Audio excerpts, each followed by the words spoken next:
Hello everyone, my name is Vishwajit Sharma. আজি আমি 5th November 2024 important current এফেয়াৰ্ছবিলাক cover কৰিম যিবিলাক APSC CC 2025 প্ৰিলিমছ মেইনছ আৰু ইণ্টাৰভিউ কাৰণে ইম্পৰ্টেণ্ট। আজিৰ ইম্পৰ্টেণ্ট টপিকবিলাকৰ ভিতৰত আছে ডক্টৰ ভূপেন হাজৰিকা। তেখেতৰ আজি মৃত্যুবাৰ্ষিকী। তেখেত 5th November 2011 তেখেত ঢুকাইছিলে, ৰাইট। তো ভূপেন হাজৰিকাৰ সমাধি ক্ষেত্ৰ আমাৰ ক'ত আছে? সমাধি ক্ষেত্ৰ আছে আমাৰ জালুকবাৰীত। তেওঁ গুৱাহাটী ইউনিভাৰ্চিটিত তেওঁ এজন প্ৰফেচাৰ আছিলে, ৰাইট। তো ভূপেন হাজৰিকাৰ যিখিনি contribution towards Assamese music and society সেইখিনি আমি জানিব লাগিব। আৰু এইটো GS5 অসম পেপাৰৰ আণ্ডাৰত আহিব, ৰাইট। তো ভূপেন হাজৰিকাৰ বিষয়ে হ'লেও আমি জানিবলৈ চেষ্টা কৰিম। নেক্সট US ইলেকশ্যন, আজি 5th November, ৰাইট। আজি US-ত কি হৈছে? ভোটিং হৈছে। তো US-ৰ দুটা মেইন পাৰ্টি থাকে, টু পাৰ্টি ছিষ্টেম দেই। US-ত দুটা পাৰ্টি, এটা হ'ল ৰিপাব্লিকান পাৰ্টি, ৰাইট। এটা হ'ল ৰিপাব্লিকান পাৰ্টি। ৰিপাব্লিকান পাৰ্টি কোনে ৰিপ্ৰেজেণ্ট কৰি আছে? তেওঁলোকৰ লিডাৰ কোন? Donald Trump, right. দেন আমাৰ আছে ডেম'ক্ৰেটিক পাৰ্টি। ডেম'ক্ৰেটিক পাৰ্টিক কোনে ৰিপ্ৰেজেণ্ট কৰি আছে? Kamala Harris, right. বৰ্তমান ডেম'ক্ৰেটিক পাৰ্টিৰ প্ৰেছিডেণ্ট হৈ আছে Joe Biden, right. Joe Biden. তো যেতিয়া মই ইণ্টাৰভিউ দিছিলোঁ মোক এই কুৱেশ্যনটো কৰিছিলে ইণ্টাৰভিউত যে আমেৰিকাৰ যিটো টু পাৰ্টি ছিষ্টেম আছে, পাৰ্টি দুটাৰ নাম কোৱা। আৰু সেইখিনি সময়ত যিজন প্ৰেছিডেণ্ট আছিলে তেতিয়া ড'নাল্ড ট্ৰাম্প আছিলে। আৰু মোক সুধিছিলে যে আমাৰ ড'নাল্ড ট্ৰাম্প কোনটো পাৰ্টি ৰিপ্ৰেজেণ্ট কৰে, সেইটো মোক APSC ইণ্টাৰভিউত সুধিছিলে। তো এইটো বস্তু ইম্পৰ্টেণ্ট হয়, আমি জানিব লাগে যে টু পাৰ্টি ছিষ্টেম যিটো USA-ত আছে, কোন দুটা পলিটিকেল পাৰ্টি তাতে ইনভলভ হৈ আছে, নাম কি, ৰাইট। তো আজি আমি টপিকখিনি ষ্টাৰ্ট কৰোঁ। ডক্টৰ ভূপেন হাজৰিকা। ডক্টৰ ভূপেন হাজৰিকাৰ বিষয়ে আমি কি জানিব লাগিব? তেওঁৰ অলপ বেকগ্ৰাউণ্ডটোৰ বিষয়ে জানিলে আমি ভাল। তেওঁ সুধা কণ্ঠ বুলি কোৱা হয়। অসম ট্ৰিবিউনত আজি ধুনীয়া আৰ্টিকেল এটা আহিছে তেওঁৰ ওপৰত। তেওঁক বাৰ্ড অফ ব্ৰহ্মপুত্ৰ বুলি কোৱা হয়, ৰাইট। তেওঁক কি কৰা হৈছিলে? 2019 তেওঁক মৰণোত্তৰভাৱে তেওঁক ভাৰত ৰত্ন প্ৰদান কৰা হৈছিলে। তেওঁৰ কেৰিয়াৰৰ বিষয়ে আমি অলপ জানিবলৈ যত্ন কৰিম। কালচাৰেল কণ্ট্ৰিবিউশ্যন অফ ভূপেন হাজৰিকাৰ বিষয়ে অলপ আমি চাম। তেওঁৰ ফিল্ম কেৰিয়াৰ, তেওঁ কি তেওঁ সন্মানেৰে তেওঁ সন্মানিত কৰা হৈছিলে, সেই বিষয়ে আমি অলপ জানিবলৈ যত্ন কৰিম, ঠিক আছে। এতিয়া যদি আমি চাব যাওঁ তেখেতৰ বিষয়ে, এটা কথা মই ভূপেন হাজৰিকাৰ যিমানবিলাক মই তেখেতৰ সাক্ষাৎকাৰ চাইছোঁ, সেই সাক্ষাৎকাৰবিলাকত এটা কথা মোৰ মনত খুব আহে। আমি এতিয়া ক্লাইমেট চেঞ্জৰ বিষয়ে পঢ়ি আছোঁ, আমি পলিউশ্যনৰ বিষয়ে পঢ়ি আছোঁ। আমি দেখা পাইছোঁ যে আজিৰ দিনত আমাৰ যিখন ভৰলু ৰিভাৰ আছিলে কিমান লেতেৰা। ভূপেন হাজৰিকাই নিজেই তেখেতৰ এটা সাক্ষাৎকাৰত কৈছিলে এসময়ত ভৰলু ৰিভাৰখন খুব ক্লিন আছিলে, যেতিয়া গুৱাহাটীৰ পপুলেশ্যন বহুত কম আছিলে। আমি গুৱাহাটীৰ বিভিন্ন ঠাই যেনেকৈ উলুবনৰ হাবি আছিলে উলুবাৰীখন। পল্টন বজাৰত ব্ৰিটিছৰ যি সৈনিক আছিলে, পল্টন আছিলে, সেই পল্টন থকা ঠাই আছিলে, সেইকাৰণে সেই ঠাইৰ নাম পল্টন বজাৰ। আগতে গুৱাহাটীখন গাঁও লেখীয়াই আছিলে। তো গুৱাহাটীখন আগতে ক্লিন আছিলে। ভৰলু ৰিভাৰ যেতিয়া মানুহৰ জনসংখ্যা কম আছিলে গুৱাহাটীত, কাৰণ গুৱাহাটীত কি হৈছিলে 1973হে গুৱাহাটীত কি হৈছিলে আমাৰ কেপিটেলখন গুৱাহাটীলৈকে শ্বিফ্ট হৈছিলে। তাৰ আগত ক'ত আছিলে? শ্বিলঙত আছিলে, ৰাইট। শ্বিলঙৰ লগত অসমীয়া মানুহৰ খুব এটা সম্পৰ্ক এটা আছে, কাৰণ অসমীয়া মানুহ যিবিলাক শ্বিলঙত সেই সময়ত চাকৰি কৰিছিলে, তেখেতৰ ঘৰ দুৱাৰ শ্বিলঙত আছিলে তেওঁলোকৰ, ৰাইট। তো ভূপেন হাজৰিকাৰো শ্বিলঙৰ প্ৰতি খুব মৰম এটা আছিলে। আৰু যিয়ে নহওক, আমাৰ শ্বিলঙৰ পৰা যেতিয়া 1973ত আমি ট্ৰান্সফাৰ কৰিলোঁ আমাৰ কেপিটেল, তাৰ পাছতহে লাহে লাহে গুৱাহাটীৰ পপুলেশ্যন বাঢ়িবলৈ আৰম্ভ কৰিলে। ভূপেন হাজৰিকাই শ্বিলঙৰ ওপৰত এটা গানো লিখিছে, শ্বিলঙৰে গধূলি, ৰাইট। তো যিয়ে নহওক, ভৰলু ৰিভাৰ বহুত ক্লিন আছিলে। ভূপেন হাজৰিকাই কৈছিলে যে তেখেতে ভৰলু ৰিভাৰত গা ধুইছিলে। এইটো যদিও এইটো টপিকৰ আণ্ডাৰত নাহে, তথাপিতো মই এই বস্তুটো মোৰ খুব ভাল লাগে শুনি, যিহেতু আমি ক্লাইমেট চেঞ্জ পলিউশ্যনৰ কথা কৈ আছোঁ। আমি দেখা পাওঁ যে যেতিয়াই মানুহৰ সংখ্যা বাঢ়ে তেতিয়াই আমি সেই জেগা লেতেৰা কৰি পেলাওঁ। ভূপেন হাজৰিকাই কৈছিলে যে ভৰলু ৰিভাৰ ক্লিন আছিলে, তেওঁ ভৰলু ৰিভাৰত গা ধুইছিলে। ভৰলুৰ যিটো বৰ্তমান গুৱাহাটীৰ ভৰলুৰ পইণ্ট আছে, সেই পইণ্টৰ কাষেৰে যিটো ৰে'ল লাইন গৈছে, সেই ৰে'ল লাইনৰ পৰা ভৰলু ৰিভাৰলৈকে জাপ মাৰি তেওঁলোকে গা ধুইছিলে। তো যিয়েই নহওক, তেওঁৰ জন্ম হৈছিলে শদিয়াত, ঠিক আছে।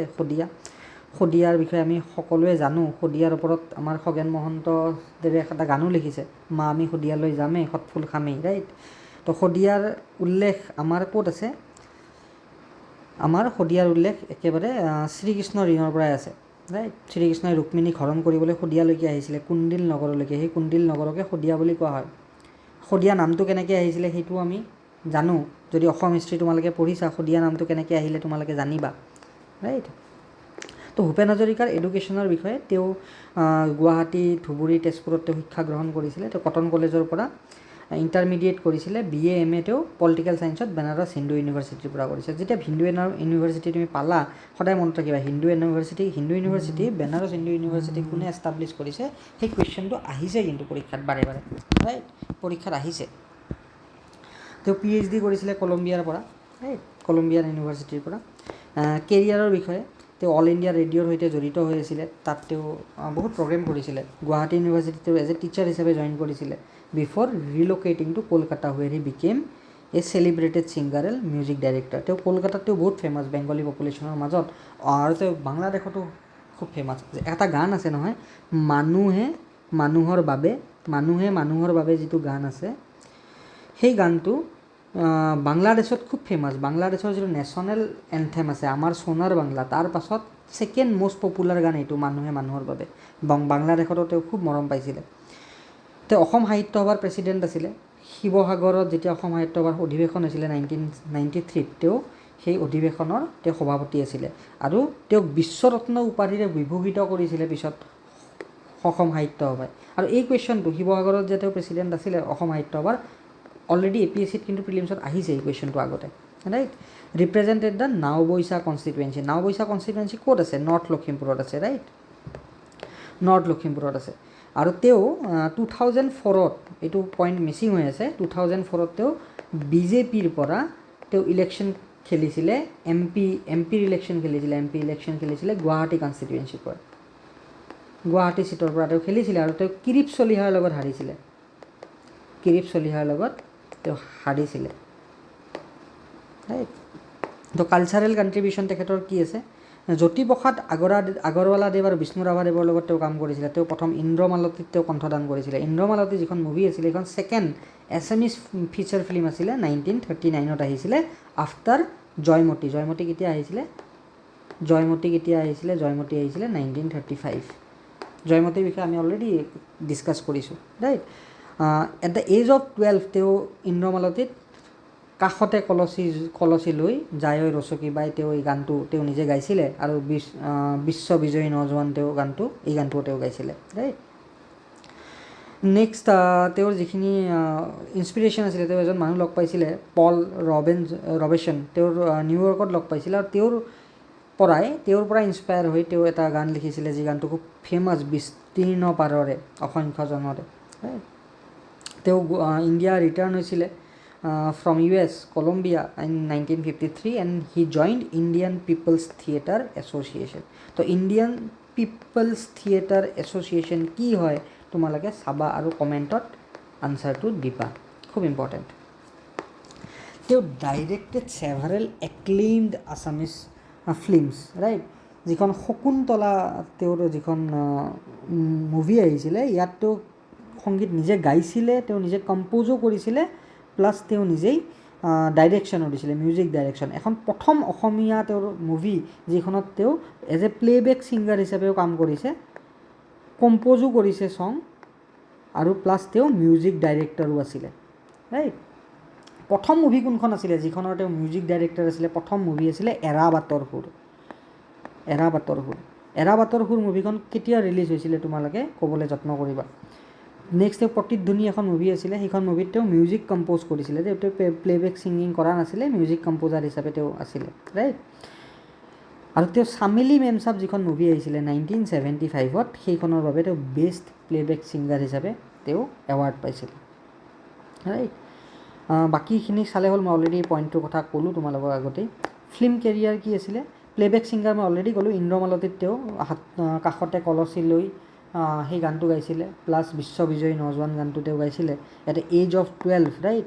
ফাৰ্ষ্ট ডাইৰেকশ্যনেল ভেঞ্চাৰ কি আছিলে? এৰা বাটৰ সুৰ। তেওঁ প্ৰথম মিউজিক কম্প'জ কৰিছিলে এৰা বাটৰ সুৰত ইন 1956, ৰাইট। মিউজিক কম্প'জিশ্যন ডেবিউ, প্ৰথম ডাইৰেক্টৰিয়েল ডেবিউ কৰিছিলে এৰা বাটৰৰ, মিউজিক কম্প'জিশ্যন ডেবিউ কৰিছিলে শকুন্তলাত। এইখন এখন মুভি য'ত তেওঁ প্লেবেক ছিংগাৰ আছিলে, তেওঁ কম্প'জিশ্যনো কৰিছিলে, প্লাছ তেওঁ মিউজিক ডাইৰেকশ্যনো দিছিলে। এৱাৰ্ড কি পাইছে? Shakuntala received the best feature film award in Assamese category, মানে ৰজত কমল বঁটা পাইছিলে। In 9th national film award, national film award for best music director তেওঁ চামেলি মেমচাবৰ কাৰণে ইন 1975 পাইছে। এইটো বাৰে বাৰে APSCত প্ৰিলিমছত আহিছে দেই, APSC প্ৰিলিমছত আহিছে, এই পইণ্টটো মনত ৰাখিবা। তেওঁ প্ৰতিধ্বনি আৰু লতিঘটিটো তেওঁ কাম কৰিছিলে, যে নেশ্যনেল এৱাৰ্ড পাইছিলে। তেওঁ নটেবল অনাৰবিলাকৰ ভিতৰত ইয়াৰ ওপৰত ষ্টেটমেণ্ট বেছ কুৱেশ্যন আহিব পাৰে, ৰাইট, ষ্টেটমেণ্ট বেছ কুৱেশ্যন আহিব পাৰে। কেতিয়া কোনটো এৱাৰ্ড তেওঁ পাইছিলে? প্ৰথম তেওঁ পদ্মশ্ৰী পাইছিলে 1977ত, সংগীত নাটক একাডেমী 1987ত। অকল এইটো জানিলেই নহ'ব যে ভূপেন হাজৰিকাদেৱে সংগীত নাটক একাডেমী এৱাৰ্ডটো কেতিয়া পাইছিলে। সংগীত নাটক একাডেমী কি হয় এই বিষয়ে তোমালোকে জানিব লাগিব। দাদা চাহেব ফাল্কে এৱাৰ্ড কি হয়, কাৰ নামত দিয়া হয়? দাদা চাহেব ফাল্কে কোন আছিলে? তেওঁ কোনখন মুভি তেওঁ প্ৰথম ডাইৰেক্ট কৰিছিলে? তেওঁ মুভিৰ লগত জড়িত দাদা চাহেব ফাল্কে, তোমালোকে কমেণ্টত ক'বা। 1992ত দাদা চাহেব ফাল্কে এৱাৰ্ড পাইছে। তেওঁ পদ্মভূষণ পাইছে 2001ত। সংগীত নাটক একাডেমী ফেলোশ্বিপ কোনে দিয়ে আৰু ইনষ্টিটিউশ্যনখনৰ নাম কি সেইটোও তোমালোকে জানিব লাগিব। 2008 পাইছে। অকল এৱাৰ্ড পোৱাটো ইম্পৰ্টেণ্ট নহয়, কিমান চনত এৱাৰ্ড পাইছে সেইটো তোমালোকে গম পালাই, কিন্তু এই যে এৱাৰ্ড পাইছে এই ইনষ্টিটিউশ্যনখিনিৰ বিষয়ে তোমালোকে জানিব লাগিব। কেতিয়া এষ্টাব্লিছ কৰা হৈছিলে, প্ৰথম এৱাৰ্ড কাক দিয়া হৈছিলে, প্ৰথম ইণ্ডিয়ান কোন আছিলে বা অসমীয়া মানুহ কোন আছিলে এই এৱাৰ্ডটো পোৱা, সেইখিনিও ইম্পৰ্টেণ্ট। অসম ৰত্ন এৱাৰ্ড পাইছিলে তেওঁ 2009ত। অসম চৰকাৰে যেতিয়া আমাৰ আজিকালি অসম বৈভৱ বঁটা দিয়ে, অসম সৌৰভ বঁটা দিয়ে, ৰাইট, আগতে অসম ৰত্ন দিছিলে, highest civilian award of Assam. He was the first recipient of Assam Ratna award in 2009। তেওঁক পদ্মবিভূষণেৰে সন্মানিত কৰা হৈছে তেওঁৰ মৃত্যুৰ পিছত 2012ত, আৰু ভাৰত ৰত্ন তেওঁক মৃত্যুৰ পিছতেই দিয়া হৈছে, ৰাইট।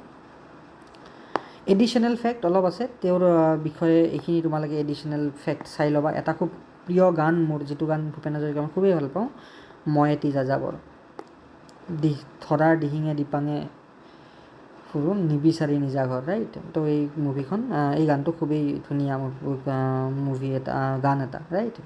প্ৰিলিমছৰ প্ৰেক্টিছ কুৱেশ্যন তোমালোকে চাবা। ফাৰ্ষ্ট ডাইৰেকশ্যনেল ভেঞ্চাৰ কি আছিল? লতিঘটি নহয় এইটো, বাকীখিনি তোমালোকে নিজে কমেণ্টত আনচাৰ কৰি দিবা, ঠিক আছে। US প্ৰেচিডেঞ্চিয়েল ইলেকশ্যন, যেতিয়া আজি US ইলেকশ্যনৰ আজি ভোটিং হৈ আছে, তো US প্ৰেচিডেঞ্চিয়েল ইলেকশ্যনৰ যেতিয়াই নিউজ আমি পাম, আমি কি চাবলৈ যত্ন কৰিম? আমি চাবলৈ যত্ন কৰিম যে প্ৰেচিডেঞ্চিয়েল ছিষ্টেম অফ গভৰ্ণমেণ্ট আৰু পাৰ্লিয়ামেণ্ট ছিষ্টেম অফ গভৰ্ণমেণ্টৰ মাজত ডিফাৰেঞ্চেছ কি, ঠিক আছে, পাৰ্লিয়ামেণ্ট ছিষ্টেমৰ মাজত ডিফাৰেঞ্চেছ কি। 5টা ডিফাৰেঞ্চ আমি দেখিলেই বহুত, সেইটো আমি জানিব লাগিব। মই অলৰেডি ক'লোঁ যে 2টা পাৰ্টি ছিষ্টেম থাকে USA-ত, আৰু USA-ত প্ৰেচিডেঞ্চিয়েল ছিষ্টেম ফ'ল' কৰা হয়, ৰাইট। 2টা পাৰ্টি থাকে, কি পাৰ্টি? ৰিপাব্লিকান আৰু ডেম'ক্ৰেটিক পাৰ্টি থাকে, ৰাইট। প্ৰেচিডেঞ্চিয়েল ছিষ্টেম আৰু পাৰ্লিয়ামেণ্ট ছিষ্টেমৰ বেছিক ডিফাৰেঞ্চটো কি? আমাৰ ইয়াতে পাৰ্লিয়ামেণ্টত কি হয়, আমাৰ যিটো এক্সিকিউটিভ আছে, এক্সিকিউটিভ কোনে ইলেক্ট কৰে? এক্সিকিউটিভ পাৰ্লিয়ামেণ্টে ইলেক্ট কৰে, ঠিক আছে, পাৰ্লিয়ামেণ্টে ইলেক্ট কৰে। কেনেকৈ? আমি পাৰ্লিয়ামেণ্টত কি পঠাওঁ? MP পঠাওঁ, ৰাইট। আমি মেম্বাৰ অফ পাৰ্লিয়ামেণ্ট পঠাওঁ। সেই মেম্বাৰ অফ পাৰ্লিয়ামেণ্টখিনিয়ে তেওঁলোকৰ লিডাৰ ইলেক্ট কৰে। লিডাৰজন কি? Prime minister, right. তো সেই প্ৰাইম মিনিষ্টাৰজন কি হ'ল? এক্সিকিউটিভ হৈ গ'ল। তো লিডাৰ ইলেক্ট কৰে, আৰু সেই লিডাৰজন মানে executive is responsible to parliament. কিন্তু প্ৰেচিডেঞ্চিয়েল ছিষ্টেমত কি হয়? Executive is not responsible, right, to their house of common or senate. তেওঁলোক ৰেছপনচিবল নহয়। আৰু ইণ্ডিয়ান প্ৰেচিডেণ্ট আৰু US প্ৰেচিডেণ্টৰ মাজত বেছিক ডিফাৰেঞ্চটো কি? ইণ্ডিয়ান যিজন প্ৰেচিডেণ্ট আছে, ইণ্ডিয়ান প্ৰেচিডেণ্টজন কি হয়? তেওঁ head of the state, right. তেওঁ হেড অফ দ্য ষ্টেট, সদায় মনত ৰাখিবা এইটো কথা দেই। Indian president is the head of the state, কিন্তু Indian president head of the government নহয়, right. Indian president is not head of the government. Head of the government ইণ্ডিয়াত কোন? Prime minister. তেনেকৈ US-ত কিন্তু প্ৰেচিডেঞ্চিয়েল ছিষ্টেমত প্ৰেচিডেণ্টজনেই হেড অফ দ্য ষ্টেট আৰু তেওঁ হেড অফ দ্য গভৰ্ণমেণ্ট। সেই কথাটো সদায় মনত ৰাখিবা, সেইটো বেছিক ডিফাৰেঞ্চ, ৰাইট। কিয় নিউজত আছে? আজি মই অলৰেডি ক'লোঁ যে আজি ইলেকশ্যন আছে। What is electoral college system in US-ত একচুৱেলি 578জন তোমাৰ তেওঁলোকৰ ইলেক্টৰ্ছ আছে, ৰাইট, এই ইলেক্টৰখিনিক কি কৰে? চিটিজেনে ভোট কৰে। চিটিজেনে এই ইলেক্টৰ্ছখিনিক ভোট কৰে। এই ইলেক্টৰকেইজনে কি কৰে, দুটা পাৰ্টি ৰিপ্ৰেজেণ্ট কৰে, ডেম'ক্ৰেটিক বা ৰিপাব্লিকান। এই ইলেক্টৰখিনিক ভোট কোনে কৰে, চিটিজেনে। আৰু এই এই ইলেক্টৰখিনিয়ে ভোট কৰি ইলেক্ট কৰে প্ৰেছিডেণ্টক, ৰাইট। সেইটো কথা মনত ৰাখিবা, সেইটোৱে মেইন ফাণ্ডা। এইবিলাক জানি ইমান সাংঘাতিক বেনিফিট নহয়। ইণ্ডিয়ান ইলেক্টৰেল ছিষ্টেমটো তোমালোকে ইলেক্টৰেল কলেজৰ বিষয়ে জানিব লাগিব। ইণ্ডিয়ান ইলেক্টৰেল কলেজৰ বিষয়ে জানিব লাগিব। আমাৰ যিটো ইলেক্টৰেল কলেজে প্ৰেছিডেণ্ট ইলেক্ট কৰে। আমাৰ প্ৰেছিডেণ্ট কেনেকৈ ইলেক্ট কৰা হয়, এটা ইলেক্টৰেল কলেজৰ থ্ৰুদি। সেই ইলেক্টৰেল কলেজত কোন কোন ইনক্লুড হৈ আছে সেইটো খুব ইম্পৰ্টেণ্ট। মেম্বাৰ অফ পাৰ্লিয়ামেণ্ট, তেওঁলোকৰ ভোট শ্বেয়াৰ কেনেকুৱা, আৰু আমাৰ MLAখিনি তেওঁলোকৰ ভোট শ্বেয়াৰ কেনেকুৱা। নমিনেটেড মেম্বাৰে ভোট দিব পাৰে নে নোৱাৰে, সেইটো এটা কুৱেশ্যন। তোমালোকে কমেণ্টত মেনশ্যন কৰিবা যে নমিনেটেড মেম্বাৰ্ছবিলাকে পাৰ্লিয়ামেণ্টৰে হওক বা আমাৰ লেজিছলেটিভ এছেম্বলিৰ হওক ভোট কৰিব পাৰে নে নাই আমাৰ যেতিয়া প্ৰেছিডেঞ্চিয়েল ইলেকশ্যন হয়, প্ৰেছিডেণ্টৰ ইলেকশ্যন হয়। কমেণ্টত কৰিবা। ইয়াৰ ওপৰত ষ্টেটমেণ্ট বেছ কুৱেশ্যন আহিছে। আমি এইবিলাকেই জানিব লাগে।